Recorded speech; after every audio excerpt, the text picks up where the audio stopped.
রাজধানীর বনানীর চেয়ারম্যান বাড়ি এলাকায় সড়ক দুর্ঘটনায় দুই পোশাক শ্রমিক নিহত হয়েছেন। প্রতিবাদে সড়ক অবরোধ করে বিক্ষোভ করেছেন সহকর্মীরা। এতে বনানী ও এর আশপাশের এলাকায় তীব্র যানজটের সৃষ্টি হয়েছে। আরিফ, সকাল থেকে যে যানজটের অবস্থা এখন কেমন দেখছেন? কিছুটা কি হালকা হলো কি? হিমাদ্রি, আমি একটু দেখাতে চাই আসলে যে প্রশ্নটি আপনি করেছেন সেটার উত্তর জানানোর মাধ্যমেই আসলে শুরু করতে চাই। দেখুন, আমার এই ডান পাশে যত বা আমার আশেপাশে যত গাড়ি দেখছেন, বলা যায় যে ঠিক ভোর 6টা থেকেই তারা এখানে দাঁড়িয়ে আছেন। বিশেষ করে চালকরা তারা বসে আছেন এবং কি গাড়িগুলো এইভাবে সারিবদ্ধভাবে দাঁড়িয়ে আছে বলা যেতে পারে।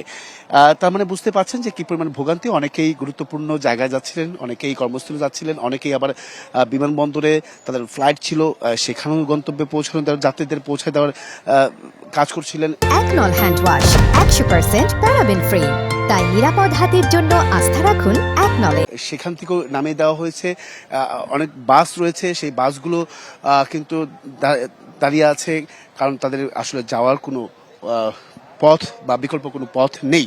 আর বিশেষ করে যারা যাত্রী ছিলেন তারা দীর্ঘ সময় অপেক্ষা করার পর তারা কিন্তু আবার বাস থেকে নেমে পায়ে হেঁটেই, যদি একটু দেখা যায় যে পায়ে হেঁটে যাত্রীরা কতটা ভোগান্তি করছেন। বিশেষ করে আমি যদি বনানীর এই কাকুলি বনানীর এই সড়কটি যদি দেখাতে চাই, সেক্ষেত্রে বলা যায় যে গাজীপুর পর্যন্ত এই যানজটের তীব্রতা বা ভয়াবহতা সেটা কিন্তু আমরা দেখতে পেয়েছি, এবং কি তথ্য যেটা আমরা পেয়েছি সেটা বলা যায় যে নিশ্চিত করেই আমরা বলতে পারছি। কারণ ট্রাফিক পুলিশে যারা দায়িত্ব ছিলেন তাদের সঙ্গে কথা হয়েছে। প্রায় এই যানজটের ভোগান্তিটা আসলে পোহাতে হবে রাজধানীবাসীকে প্রায় রাত পর্যন্ত, রাত অবধি।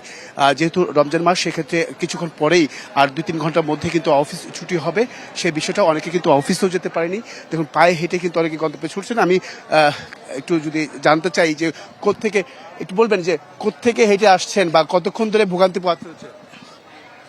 সকাল 9টা থেকে এয়ারপোর্টে বসেছিলাম, ওখান থেকে আস্তে আস্তে বনানী থেকে হাইটে আসতেছি।